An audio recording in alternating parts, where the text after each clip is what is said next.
Bismillahirrahmanirrahim. Assalamualaikum warahmatullahi wabarakatuh.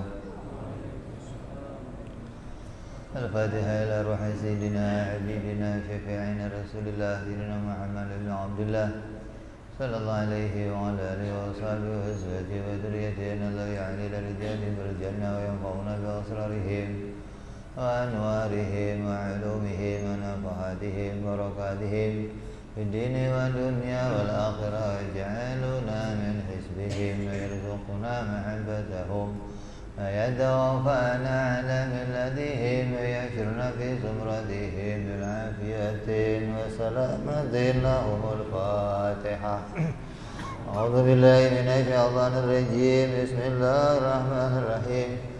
الحمد لله رب العالمين الرحمن الرحيم مالك يوم الدين إياك نعبد وإياك نستعين اهدنا الصراط المستقيم صراط الذين أنعمت عليهم غير المغضوب عليهم ولا الضالين آمين. بسم الله الرحمن الرحيم. نويت تعلما وتعليما وتذكرا والتذكيرا والنفعا والانتفاعا والإفادة والاستفادة والحثا على التمسك بكتاب الله سنة رسول الله sallallahu alaihi wasallam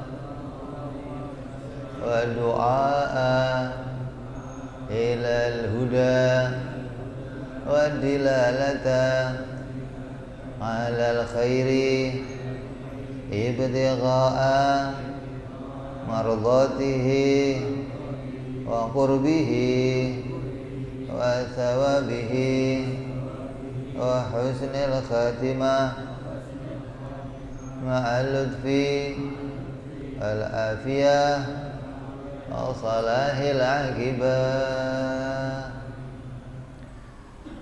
Bismillahirrahmanirrahim. Alhamdulillah rabbil alamin. Wassalatu wassalamu ala asyrafil anbiya'i wal mursalin Sayyidina wa habibina wa syafi'ina wa maulana Muhammadin wa ala alihi wa sahbihi ajma'in.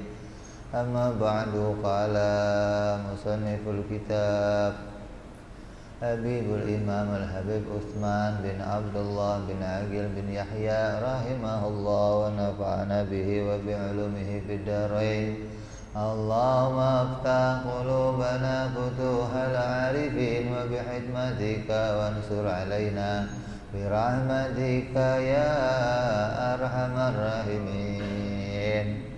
Ila anqal. Kemarin kita sudah membahas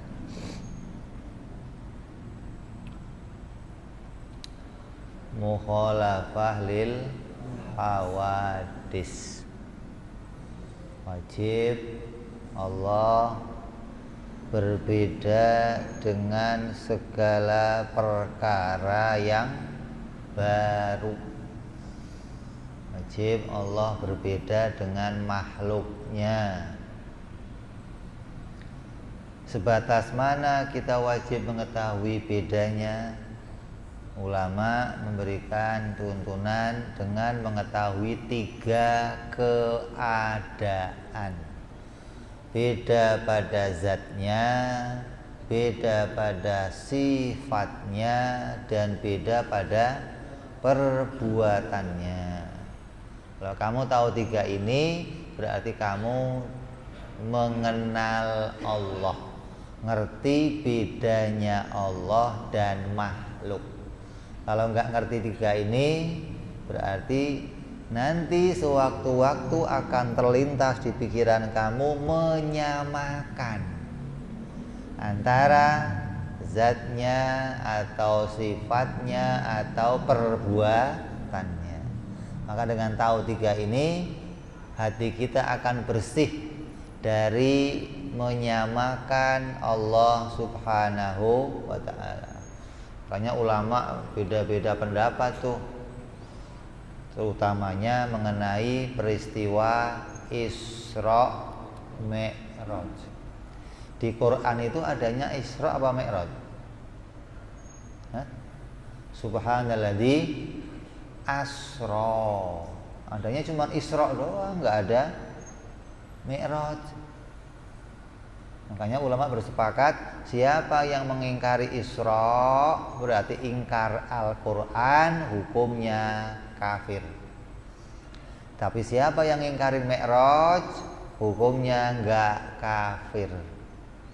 Karena Mi'raj nggak disebut dalam Al-Quran, hanya ada di dalam perkataannya para ulama. Maka ulama pun membedakan hukum keduanya antara Isra dan Mi'raj.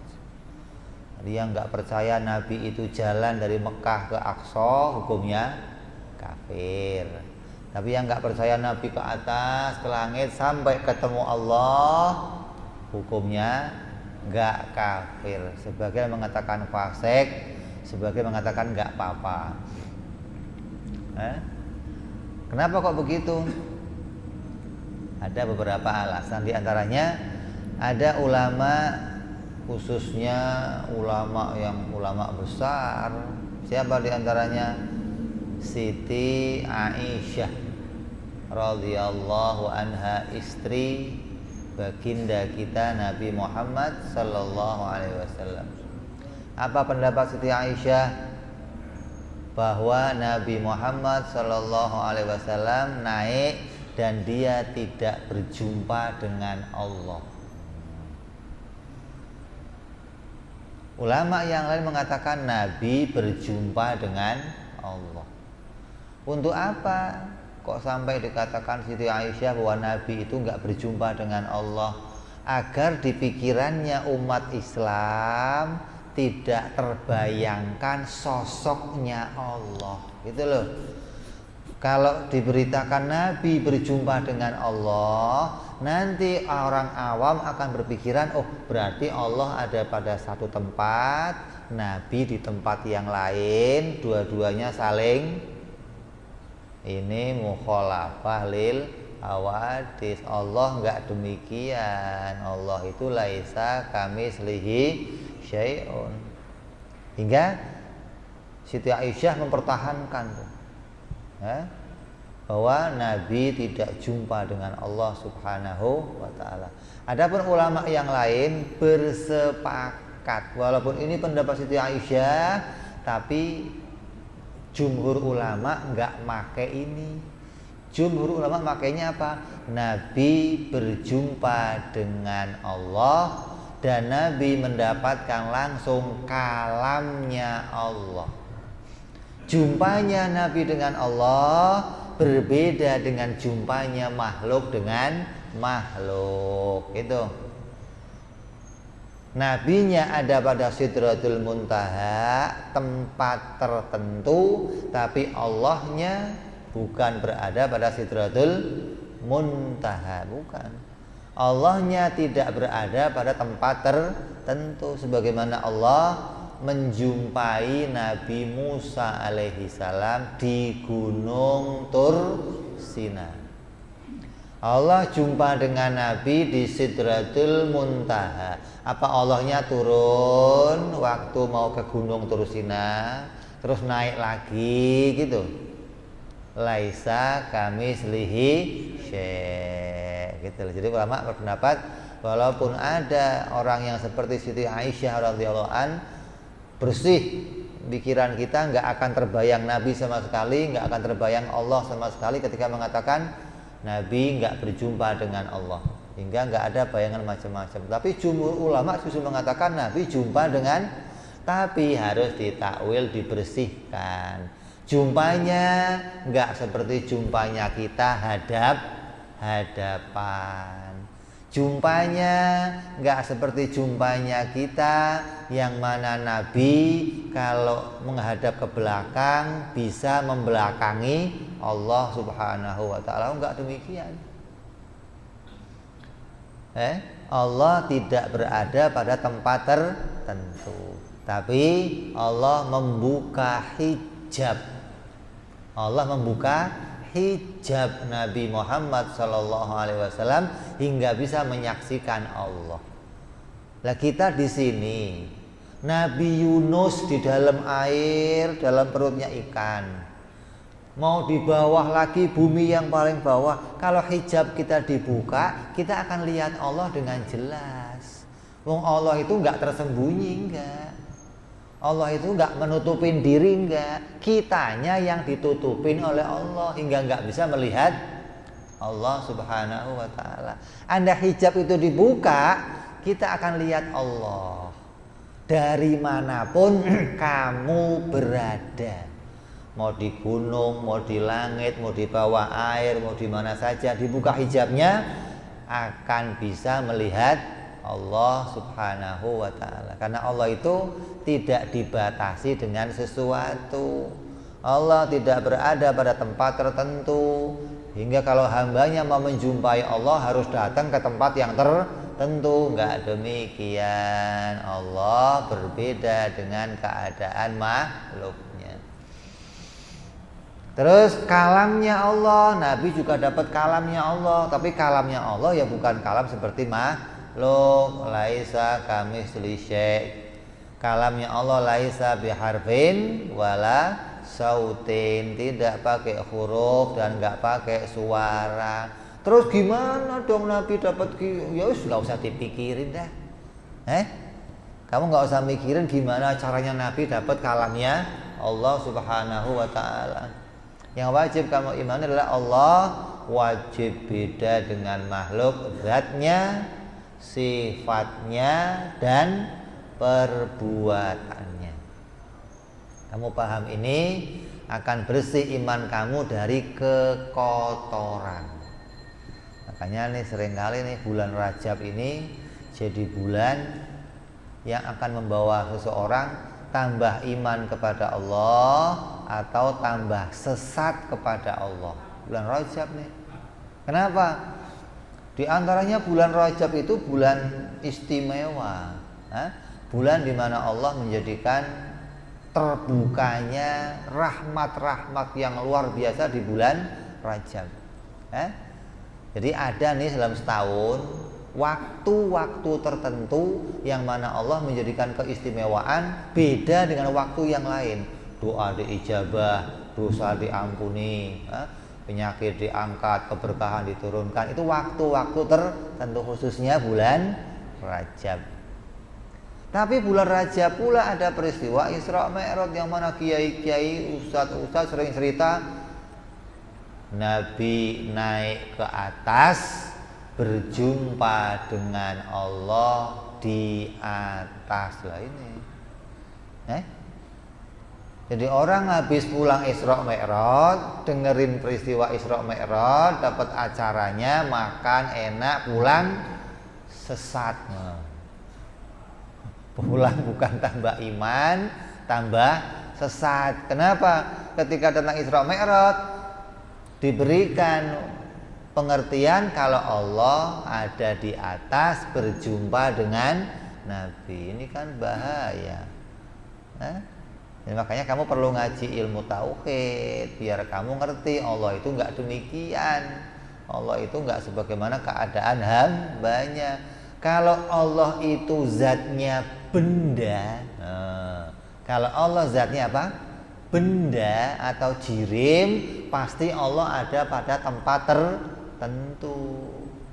Entah di atas, entah di bawah, entah di kanan, di kiri, pasti. Karena setiap benda itu wajib punya tempat. Setiap benda tuh, mau bendanya benda kasar, mau bendanya halus, mau bendanya itu gas, mau padat, mau cair, pasti ada tempatnya. Lah Allah zatnya bukan benda gitu. Maka yang harus kamu imani berarti zatnya Allah tidak butuh tempat.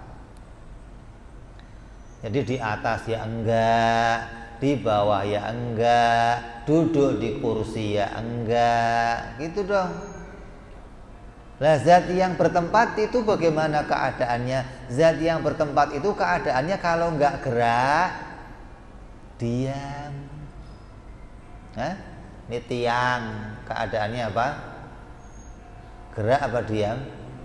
Diam. Ini keadaannya apa? Gerak. Cuman dua keadaan setiap benda yang bertempat, keadaannya dua kalau enggak gerak, diamlah. Allah gerak apa diam? Allah gerak apa diam? Ya enggak gerak, enggak diam. Lah kayak apa? Beb enggak gerak, enggak diam? Enggak usah dibayangin. Kamu enggak diperintah bayangin enggak? Diperintahnya mengimani laisa kamislihi syai' walam yakun lahu kufuwan ahad. Itu yang wajib kamu imani, bahwa Allah zatnya beda dengan makhluk. Makanya dalam ayat yang lain, dalam hadis Nabi mengatakan tafakkaru fi khalqillah wala tafakkaru fi dzatillah. Apa yang bisa kita pikirkan? Keadaan makhluk.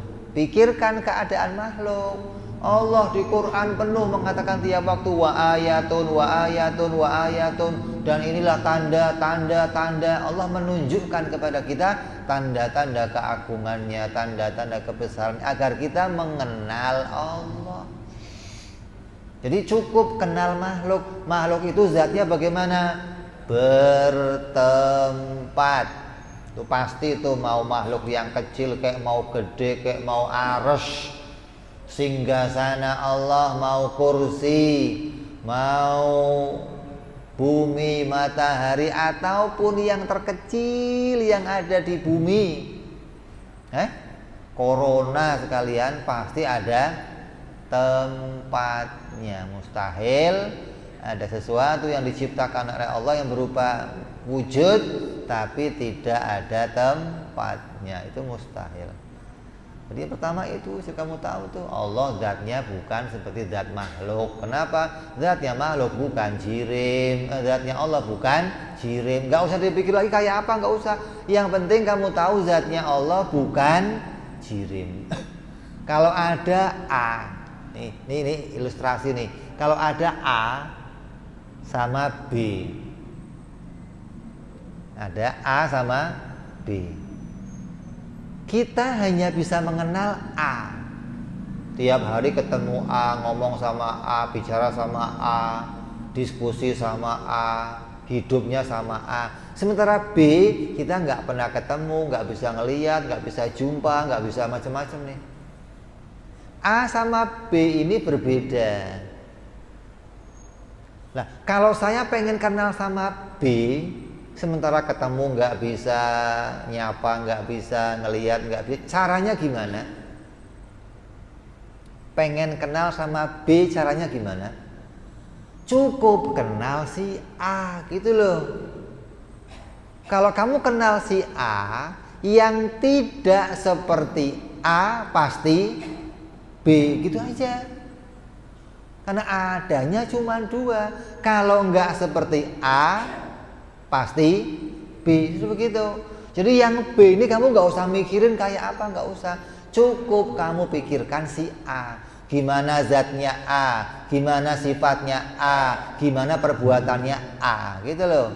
Kalau kamu kok nggak jumpain perbuatannya sama, sifatnya nggak sama, zatnya nggak sama, pasti kamu B, gitu aja. Jadi akal ini mengenal hanya dua, Tuhan dan makhluk. Nggak ada lain, nggak ada. Ada nggak? Setengah Tuhan, setengah makhluk ada?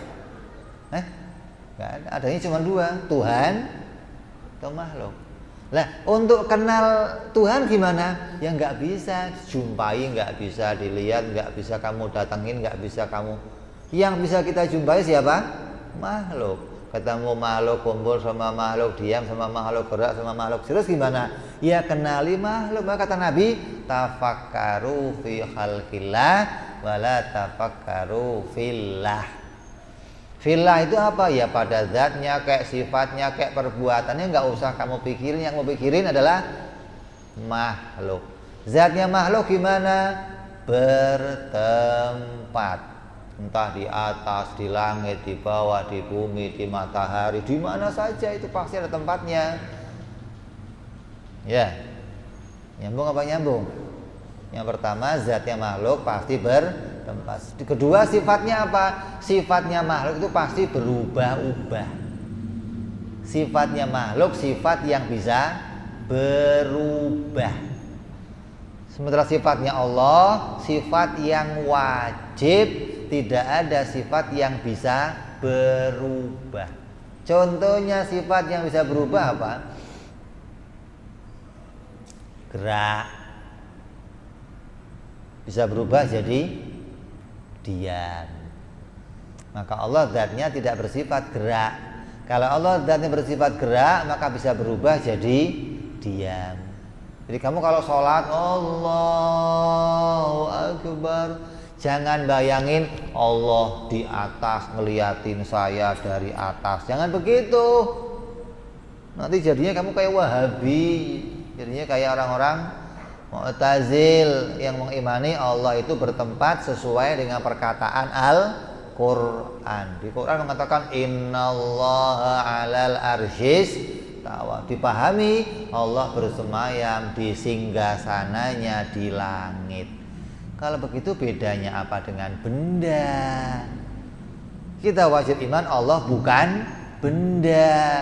Makanya Allah walaupun disebut istawa di langit, tapi maknanya bukan bersemayam, maknanya bukan bertempat. Kenapa? Bertempat sifat yang bisa mengalami perubahan. Gerak diam bisa ngalamin perubahan. Allah senyum, bisa berubah nggak senyum? Jadi apa? Cemberut. Allah senyum nggak? Kalau ada orang sok-sokan tasawuf, wah, saya mimpi jumpa Allah, Allah senyum sama saya, palalu peang. Ada Allah senyum sama gua. Lu ngimpi ketemu siapa? Banyak ini. Jangankan kelas kayak ente, kelas kayak Syekh Abdul Qadir Jailani didatengin iblis, difitnah. Jangan ente.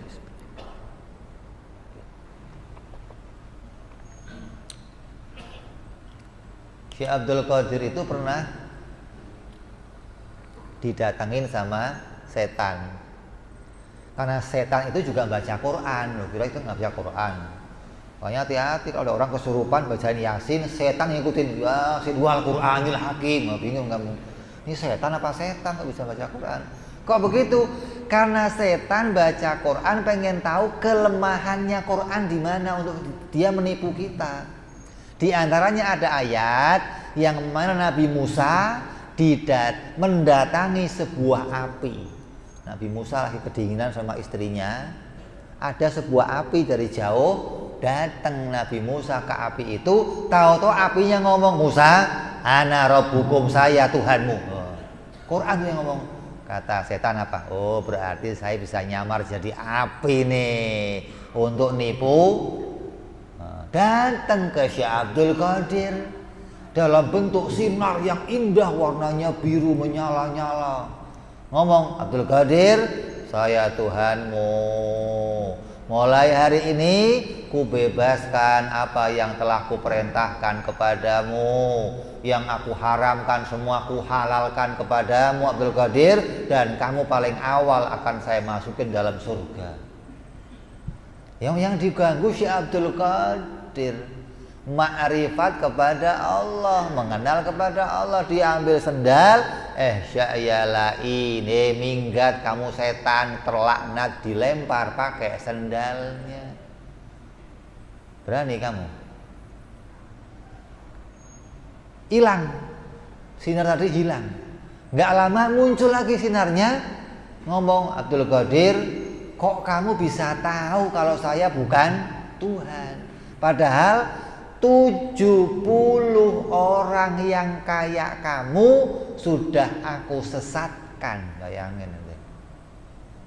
70 orang yang kayak kamu, ahli wirid, ahli zikir, ahli tasawuf, sudah aku sesatkan. Dengan apa?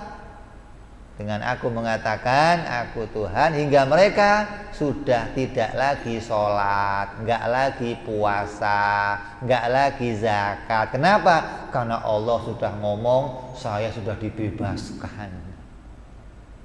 Nah, Syekh Abdul Qadir ngerti, Allah kok bersinar. Lo kira Bemo bersinar?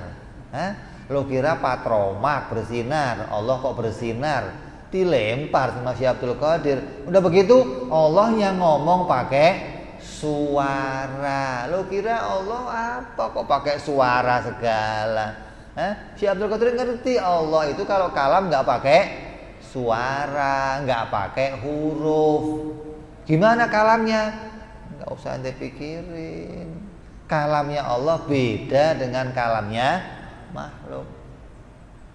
Udah dalam makna tauhid beda, bahwa dia bertempat, dia bersinar, dia bersuara, dia bergerak, dia diam. Ini sifat makhluk semua, ditolak oleh Syekh Abdul Qadir kalau dia adalah Tuhan. Terus yang kedua, dari sisi syariat, apa?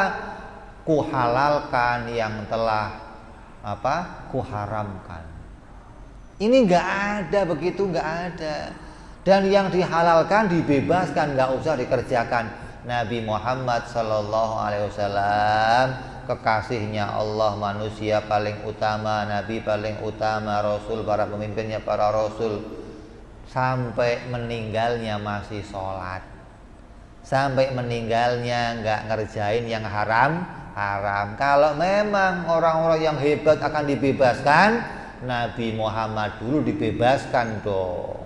Kok Syekh Abdul Qadir dibebaskan? Belum apa-apa Syekh Abdul Qadir dibandingkan Nabi Muhammad Sallallahu Alaihi Wasallam. Tapi Nabi Muhammad sampai meninggalnya ya sholat, ya puasa, ya zakat, ya haji, ya taat, nggak ngelakuin yang maksiat, menandakan perintah yang telah diberlakukan Allah dalam syariah Nabi Muhammad tidak akan terhapus sampai hari kiamat untuk siapapun juga.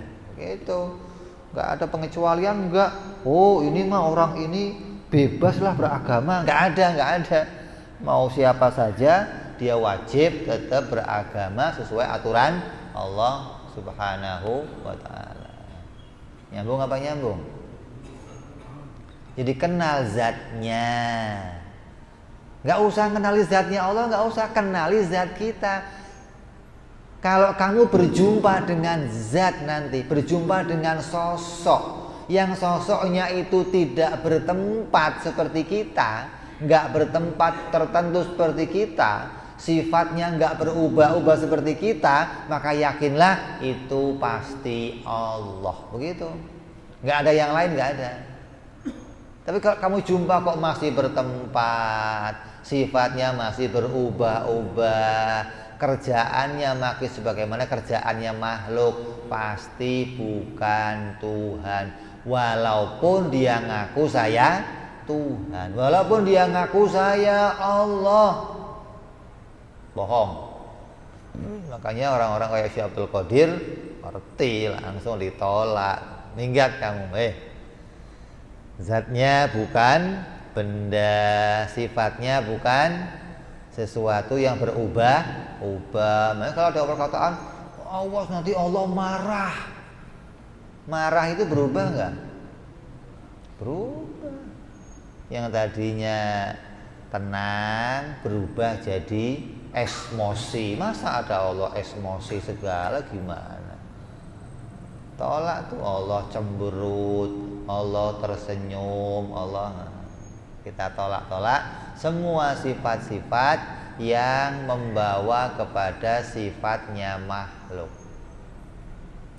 Terus pekerjaannya juga berbeda. Apa pekerjaannya Allah? Apa perbuatan Allah? Perbuatan Allah itu hanya satu, menciptakan. Nggak ada lainnya, nggak ada. Perbuatan Allah hanya satu, yaitu menciptakan. Dan Allah menciptakannya nggak butuh alat, nggak butuh perabot, nggak butuh bantuan, nggak butuh penolong. Mana buktinya Allah nggak butuh penolong? Dunia, langit, bumi, segalanya tadinya nggak ada, adanya cuman Allah tok. Jagat ini semua nggak ada, adanya cuman Allah tok. Terus Allah bikin semuanya lah, yang bantuin siapa? Yang nolongin siapa? Wong adanya cuman Allah. Jadi kamu jangan menganggap Allah itu ya kalau mau bikin suburnya tanaman, Allah dibantu sama hujan. Kata siapa? Allah itu ya kalau mau bikin perempuan perutnya hamil, dibantu sama lakinya. Kata siapa? Siti Maryam hamil nggak pakai suami. Tumbuhan surga tumbuh subur semua, nggak pernah ada hujan. Pekerjaannya Allah nggak kayak kita. Kalau pekerjaan kita mau ngerjain apa-apa perlu bantuan, perlu penolong. Ente mau nanak nasi nih, mau nanak nasi, perabotannya banyak. Apa aja? Kompor, minyak, apalagi gas, dandang, air, apalagi beras, wis macem-macem. Itu alat-alat yang dibutuhkan hanya untuk ngurusin masak nasi. Udah dimasak semua, airnya udah dimasukin, berasnya udah dicuci siap bersih, taruh di atas kompor, api dinyalain, terus ngapain? Terus ngapain? Nunggu. Nah, kok nunggu ngapain? Karena nggak bisa bikin mateng. Nunggu Allah menjadikan mateng, bukan api yang bikin mateng. Ini sekarang kamu juga nih perempuan-perempuan, ini apinya kegedean jadi nggak mateng-mateng nih, apinya kurang gede, kekecilan, kesem. Ini semua yang bikin Allah. Perbuatan Allah beda dengan perbuatan makhluk. Allah tidak butuh dibantu kalau mau bikin segala sesuatu. Nabi Adam diciptakan Allah tanpa bapak, tanpa anak. Lah adapun kejadian yang silih berganti di muka bumi ini, yang macam-macam ini namanya hukum kebiasaan yang Allah ciptakan. Namanya hukum sunnatillah. Ada api dipegang panas, ada pisau digoreskan terpotong, ada obat dimakan sehat, ada nasi dimakan kenyang. Ini hanya pergandengan. Aslinya hakikatnya semua itu Allah yang menciptakannya. Hanya mata kamu saja yang tertipu melihat sesuatu. Ketika kamu melihat ada kertas ditempel sama api, begitu api nempel kertas, kertasnya hangus, kertasnya terbakar, kertasnya jadi abu. Kamu yang melihat kejadian itu menganggap api yang bikin. Kenapa kok begitu? Karena kamu melihatnya pakai mata. Kamu lihatnya pakai mata. Kamu nggak melihat di belakang kejadian ini, api dan kertas, ada yang menciptakannya. Kamu nggak ngelihat itu, hingga kamu anggap ya api itu yang bakar. Ketika kamu lihat pisau motong kambing, kambingnya terbelah mati, kamu anggap pisau yang bikin. Ketika kamu makan nasi, kamu masukin perut kamu, mulut kamu sampai ke perut. Begitu nasi di perut jadi kenyang, kamu anggap nasi bikin kenyangnya perut. Kamu tertipu. Kenapa? Karena yang menciptakan itu semua adalah Allah Subhanahu wa ta'ala. Dan Allah menciptakan apapun gak butuh alat, gak butuh bantuan. Diciptakan langsung oleh Allah. Hanya ketika kamu gak mengerti sifat-sifat Allah, kamu akan tertipu dengan apa yang kamu lihat. Maka di dunia ini banyak paham. Kenal Allah itu harus pakai mikir. Kalau kenal Allah gak pakai mikir, sedunia iman semua. Kayak sedunia tahu semua kalau matahari bunder. Sedunia tahu semua kalau benda itu pasti bertempat. Sedunia tahu. Kenapa? Karena nggak perlu dipikir. Kalau kenal Allah begitu nggak perlu mikir, ya sedunia sama kenalnya. Tapi kok beda-beda nyatanya. Ada yang nggak ngakuin Tuhan ada. Siapa? Orang ateis. Namanya kafir apa itu? Kafir yang nggak mengakui keberadaan Allah Subhanahu wa ta'ala. Ya, ada lagi yang nemu Tuhan itu ada, tapi bukan Allah. Patung dianggap Tuhan, matahari dianggap Tuhan, bulan dianggap Tuhan, bintang-bintang dianggap Tuhan, planet dianggap Tuhan. Orang Jawa dulu macam-macam, ada pohon, patung. Orang Arab apalagi 360 Tuhan keliling di sekitar Ka'bah, ditaruh dari emas, ada perak, ada tembaga, ada tanah liat, ada. Dibikin sendiri, taruh sendiri, disembah Ini orang-orang pikirannya gimana? Menunjukkan kenal Allah harus dipikir. Kalau nggak kamu pikir, ya kamu akan sama dengan mereka, salah nemu Tuhan. Tapi kan saya anaknya orang Islam, Bib. Ngapain mikir lagi? Emangnya kalau kamu anaknya orang Islam, bapak kamu ngasih kamu ilmu? Bapak kamu aja goblok, nggak punya ilmu kalau nggak belajar. Gimana anaknya dapat ilmu? Maka nggak ada ilmu keturunan, nggak ada. Bapak kamu harus cari ilmu, kamu cari ilmu. Bapak kamu dapat agama, kamu cari agama. Bukan terus agama keturunan, nggak ada.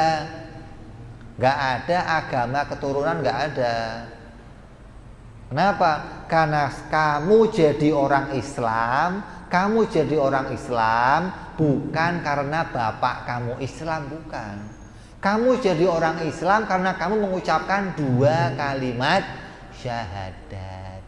Waktu sholat kamu asyhadu alla ilaha illallah. Waktu dengar azan kamu asyhadu alla ilaha illallah Muhammadur Rasul. Dari itulah kamu jadi orang Islam. Bapak kamu Islam, tapi kamu syahadat nggak pernah, sholat nggak pernah, kamu nggak jadi orang Islam, nggak. Karena syaratnya jadi orang Islam mengucapkan 2 kalimat syahadat. Nah, kalau kamu kok nggak pernah, ya nggak jadi orang Islam. Walaupun bapak kamu jangankan kok orang Islam, Nabi sekalian bapak kamu nggak jadi Islam, nggak. Contohnya siapa? Kan'an, anak Nabi Nuh. Bapaknya siapa? Bukan kiai lagi, Nabi. Karena dia nggak syahadat, kafir dia. Bukan anaknya Nabi, pasti nggak ada. Nggak ada agama keturunan, nggak ada ilmu keturunan, nggak ada. Jadi walaupun kamu anaknya orang Islam, kalau pengen kenal Allah, ya mikir. Berapa ayat di Quran nyeritain afala ta'lamun, afala ta'qilun, afala tadabbarun, afala banyak. Wa ayatun lahum, wa ayatun lahum, wa ayatun lahum. Berapa banyak Quran menunjukkan. Itu tandanya tiap orang yang punya akal disuruh mikir. Ini yang dipikir hadza doang. Gimana caranya? Gimana kerjaan bisa tambah gede? Gimana warung saya berkembang? Gimana istri saya nambah? Dipikir yang begitu. Kenal Allah nggak mau mikir, lah berat dong. Ya, jadi pekerjaannya Allah itu beda dengan pekerjaan kita. Apa? Kerjanya Allah menciptakan atau tidak menciptakan. Mau bikin ya boleh, enggak menciptakan juga boleh. Kalau Allah bikin yang enggak butuh bantuan alat. Wallahul khaliqul bari'ul musawwirul lahul asmaul. Allah itu yang menciptakan, yang membentuk, yang mengatur, tapi Allah nggak butuh bantuan siapa-siapa. Ya, jadi perbuatan Allah harus kamu kenali. Satu, apa? Menciptakan. Andai ada di Quran perkataan Allah itu kok perbuatannya selain menciptakan, kamu tinggalkan itu. Itu pasti bukan perbuatan Allah. Di Quran banyak tuh. Allah kalau malam hari turun, nanti hampir pagi naik. Ada Allah turun, ada Allah, berarti kerjaannya gerak dan diam. Ada lagi ayat yang lain, wa jaa rabbuka wal malaku saffan saffa, dan datanglah Tuhanmu dan ketika itu malaikat berbaris-baris. Ente kira pimpinan upacara datang disambut sama pasukannya, lo kira Satpol PP dan Tuhan datang itu berarti pindah dari satu tempat ke tempat yang itu pekerjaan makhluk. Saya pindah dari rumah saya ke sini, kamu pindah dari rumah kamu datang ke masjid, itu namanya datang.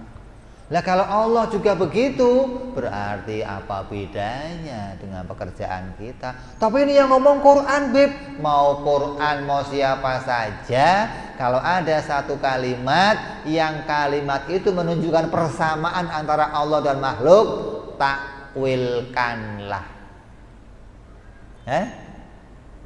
Harus ditakwil, dipisahkan maknanya agar jangan sama dengan pekerjaan makhluk.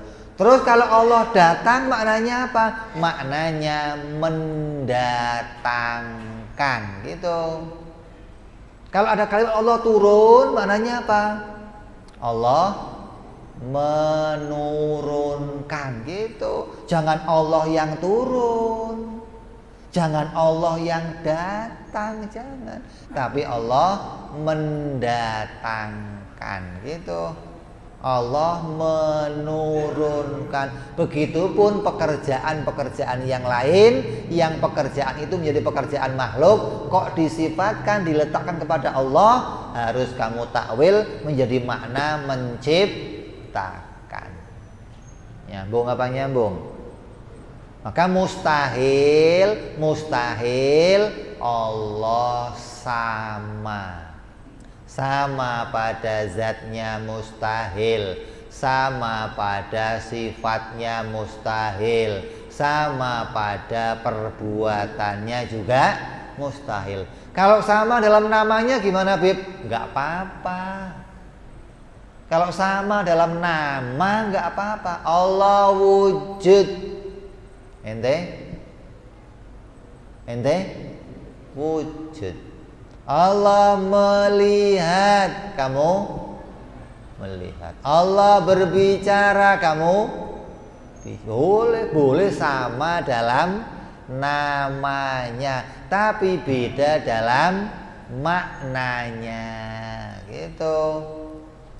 Wujudnya Allah, wujudnya Allah bukan benda. Wujudnya Allah wajib. Lah kita wujudnya kita benda, dan wujudnya kita jaiz. Wah, itu kamu ngerti bedanya berarti.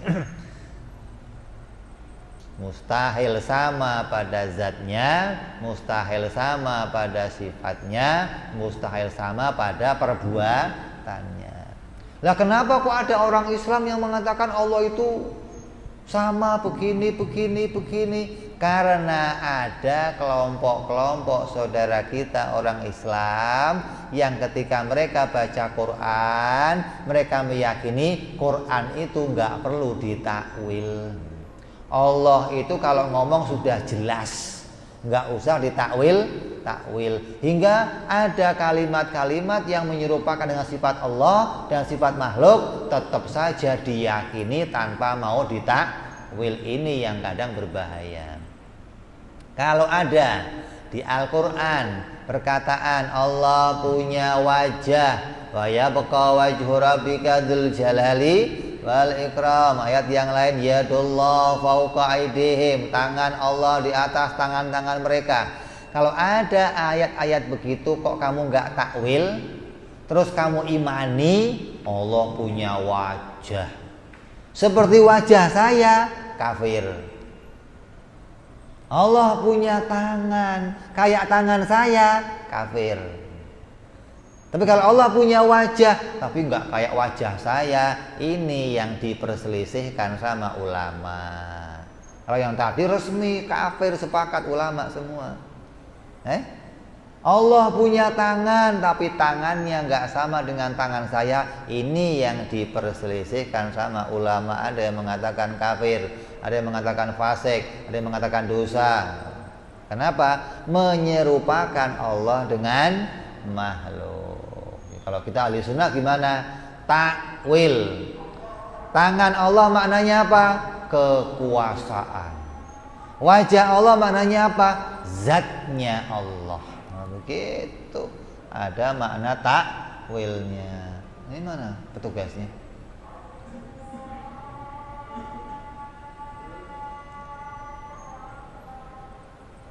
Belum muncul. Kalau imam bisa gua gantiin, kalau adzan apa enggak ramai. Ya. Jadi kita ngerti Allah wajib beda dengan makhluk, mustahil sama. Mustahil sama pada zatnya, mustahil sama pada sifatnya, dan mustahil sama pada perbuatannya. Kita masuk Isya, kita dengar adzan Isya sebentar. Fadhol.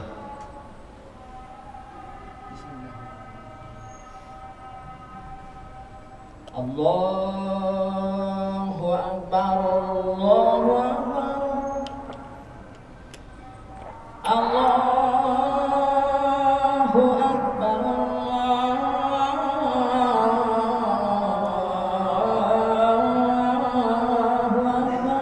Allahu Akbar, Allahu Akbar. Asyhadu an la ilaha illallah.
محمد رسول الله صلى الله عليه وعلى آله وصحبه وسلم. اللهم رب هذه العهد التامة صلاة القائمة أعطي سيدنا محمد الوسيلة والفضيلة وإشارة والدرجات العالية الرفيعة وبته المقام المحمود الذي وعدته يا أرحم الراحمين. رب اغفر لي ولوالدي يا رب اغفر لي ولوالدي يا رب اغفر لي ولوالدي يا الله. رب اغفر لي ولوالدي يا رب اغفر لي ولوالدي وارحمهما كما ربيانا صغيرا. اللهم بارك لنا وفي أولادنا وحفظهم ولا تضرهم وارزقنا برهم ووفقهم لطاعتك. اللهم بارك لنا ولهم بالحال والمعال والإيال بجاه كبير المتعال. وصلى الله على سيدنا محمد وعلى آله وصحبه وسلم والحمد لله رب العالمين.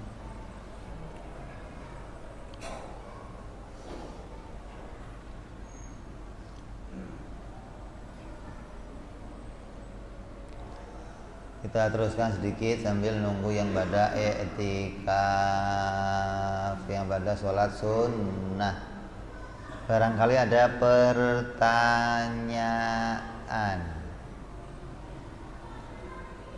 Kalau ada pertanyaan nanti biar diantar mic-nya ke sono. Coba ada nggak? Dari apa yang sudah kita kaji, barangkali ada yang nggak paham, kurang mengerti, maka silahkan ada pertanyaan yang mau diajukan. Assalamualaikum warahmatullahi wabarakatuh. Waalaikumsalam warahmatullahi wabarakatuh. Nama saya Pak Duli dari Demak, dari Sunan Kalijogo. Asik mic-nya. Pip. Iya. Jadi tadi masalah api, masalah masak, ya kan Pip? Nah itu kan gini Pip, kadang-kadang itu kan ibu-ibu rumah tangga itu kalau kompornya rusak itu ya ini kompor setan nih, gak ada artinya setan nih, berarti dia itu menyembah Allah dong Pip. Iya. Nah pertanyaan saya begitu aja Pip. Assalamualaikum warahmatullahi wabarakatuh. Waalaikumsalam warahmatullahi wabarakatuh. Takbir. Ya begitu memang. Kejadian apapun baik atau buruk itu ditulis sama Allah. Khairihi wa syarrihi minallah. Lah, kalau ada kejadian buruk jangan dicaci gitu. Harusnya ngomongnya apa? Masya Allah, kompor pakai rusak lagi gitu. Bukan sialan kompor rusak. Itu nanti akan berlanjut. Kalau ada perempuan habis dandan cantik, udah pakai pakaian, sepatu, udah mau kondangan, hujan, apa ngomongnya? Sialan hujan. Begitu mesti keluarnya. Ya, akhirnya mencaci takdirnya Allah. Wah, ini parah. Siang-siang bapak-bapak nih kerja panas, sialan panas banget. Ntar terakhirnya apa? Dasar anak sialan. Nah, begitu. Ntar kalau bapak sudah ngomong anak sialan, anaknya bapak juga sialan. Wah, udah. Ini namanya takdir dicaci. Perbuatan Allah, kejadian yang diciptakan Allah, kita mencacinya, ini bisa sampai kepada kita ingkar kepada Allah Subhanahu wa ta'ala. Jadi caranya gimana? Caranya ngomongnya Masya Allah. Artinya Masya Allah, kejadian ini kejadian yang dikehendaki oleh Allah. Masya Allah, panas banget ya Allah. Masya Allah kok hujan. Masya Allah nih anak. Masya Allah suami saya. Begitu dong. Jadi kalimatnya diganti pakai Masya Allah. Jangan dicaci dengan kalimat sialan, karena sama aja kamu mencaci ciptaannya Allah Subhanahu wa ta'ala. Nggak boleh begitu. Ya, ada yang lain. Bagaimana nih kalau ada seorang perempuan sama laki-laki, dan disitu kan Allah menciptakan kemanusiaan di antara keduanya sama-sama mau untuk pengen berhubungan Cina, itu antisipasinya gimana tuh? Ya, Assalamualaikum warahmatullahi wabarakatuh. Assalamualaikum warahmatullahi wabarakatuh. Ada yang namanya taufik, ada yang namanya khudul. Taufik itu Allah memudahkan hambanya untuk berbuat baik. Namanya taufik. Seorang hamba dikasih taufik oleh Allah. Gampang kalau mau berbuat baik, gampang. Sebaliknya ada hamba diberikan oleh Allah kegampangan untuk maksiat. Ada nih. Ini namanya orang-orang yang disesatkan oleh Allah. Jadi ada. Allah itu kan dikatakan yahdi may yasha wa yudlil. Allah itu memberi petunjuk kepada siapa saja yang dikehendaki, dan bisa aja nggak ngasih petunjuk. Maka hamba-hamba yang nggak dikasih petunjuk, maka dia akan dapat kemudahan melakukan maksiat. Ada dompet geletak, main ambil, HP geletak, main, gampang aja, nggak mikirin ini dosa, ini haram, nggak mikirin. Begitupun zina, laki-laki sama dia nggak mikirin ini dosa, Allah melarang, enggak, tapi gampang tahu maksiat. Apalagi zaman sekarang, pelukan, ciuman sudah dianggap itu biasa. Cipiki udah dianggap biasa. Kan nggak zina, Bib, cuman ini doang, Bib, nggak zina pala lu, nggak zina. Dianggap zina itu harus yang keplok-keplok begitu. Enggak harus. Zina itu nempel aja hukumnya. Wong ngeliat aja hukumnya zina kok. Jadi kita kalau mau tahu nih, kita ini termasuk kelompok yang dikasih taufik atau enggak sama Allah, lihatnya gimana? Kita ini mudah enggak berbuat baik. Kalau mudah berbuat baik, dikasih taufik. Kamu lihat HP. Di HP ada YouTube, ada. Di YouTube ada kiai ceramah, ada yang montok-montok, ada yang bukaan, ada yang lebar bukaannya, macam-macam tampil semua tuh. Yang kamu pilih yang mana? Nah, itu namanya dapat taufik kalau begitu. Nah, kok yang dipilih yang montok-montok, kamu dikhudul sama Allah, dikasih kemudahan berbuat maksiat. Allah yang bikin dua-duanya. Maka kita beruntung, kita dimudahkan Allah datang ke masjid ini, duduk di majelis taklim, mau dengerin pengajian, mau ngaji dari maghrib sampai isya. Kita berharap Allah teruskan pertolongan ini, dimudahkan kita berbuat taat sampai hari kematian kita, mati bawa iman, mati bawa Islam, mati husnul khatimah, selamat dunia sampai akhirat. Amin ya rabbal. Ini saja. Oh ya, betul, masih kurang. Satu lagi, ayo.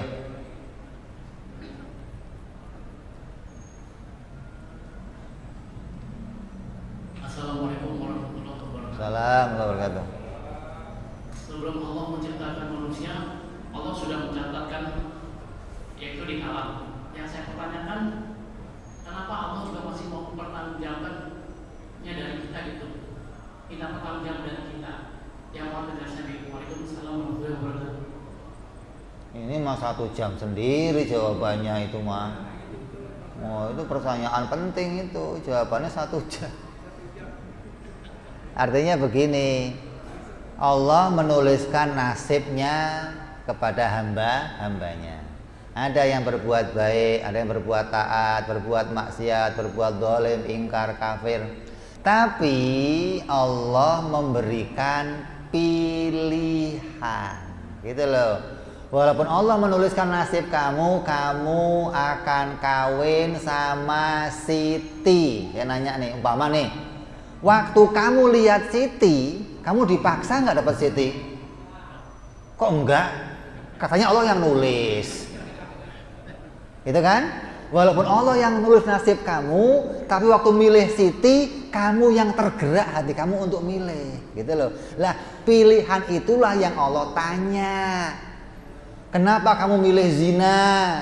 Kenapa milih minum arak? Kenapa milih? Oh, itu Allah tanya. Kan sudah saya larang, kata Allah. Saya sudah kasih Quran, sudah kasih Nabi, saya kasih kiai, saya kasih contoh-contoh yang berbuat baik semuanya. Kok kamu masih milih maksiat? Itu loh. Jadi yang Allah pertanyakan nanti di akhirat adalah pilihan kamu ketika ngelakuin maksiat. Kok kamu milih kenapa? Gitu. Begitupun orang-orang yang ngelakuin ketaatan, maka Allah akan berikan pahala. Kenapa? Karena pilihannya ngelakuin ketaatan. Adapun yang kamu nggak milih nih, kayak apa contohnya? Subuh ketiduran, dosa nggak? Dosa nggak? Enggak. Kenapa? Karena kamu nggak milih untuk tidur. Kecuali azan kamu melek, azan tanggung, nah itu dosa. Kamu ninggalin subuh atas pilihan kamu berarti. Tapi kalau waktu azan kamu nggak dengar sampai subuhnya habis, kamu nggak dengar kok bangun jam 7 siang, dosa nggak? Makanya subuhnya apa? Sholli fardhu subhi kawanan kesiangan lillah ta'ala. Tapi hukumnya enggak.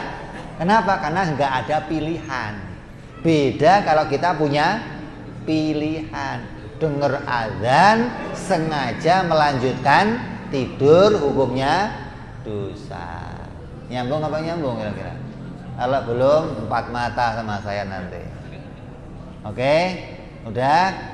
Kita tutup, kita terusin yang ada datang insya Allah. Wallahu a'lam bishawab. Ila hadratin Nabi. Al-Fatihah. A'udzubillahi minasyaitonir rajim. Bismillahirrahmanirrahim. Alhamdulillahirabbil alamin arrahmanir rahim maliki yaumiddin. Iyyaka na'budu wa iyyaka nasta'in. Ihdinas siratal mustaqim. Siratal ladzina an'amta 'alaihim ghairil maghdubi 'alaihim waladdallin. Amin. بل اعترفنا وأننا أسرفنا على لظى أشرفنا وتب علينا توبة تغسيل كل عوبة واستر لنا عوراتي واغفر لوالدينا ربي ومولودنا وسائر الحلان وكل ذي محبة والمسلمين أجمع آمين ربي اسمع لا باكتساب منا بالمصطفى رسولنا نهضى بكل سولي وسلم ربي عليه عند الحب وآله وصحبه عدالة صحبي والحمد لله في البال والدناء والحمد لله في البال والدناء سبحان ربك رب العزة عما يصفون سلام على المرسلين والحمد لله رب العالمين. Assalamualaikum warahmatullahi wabarakatuh.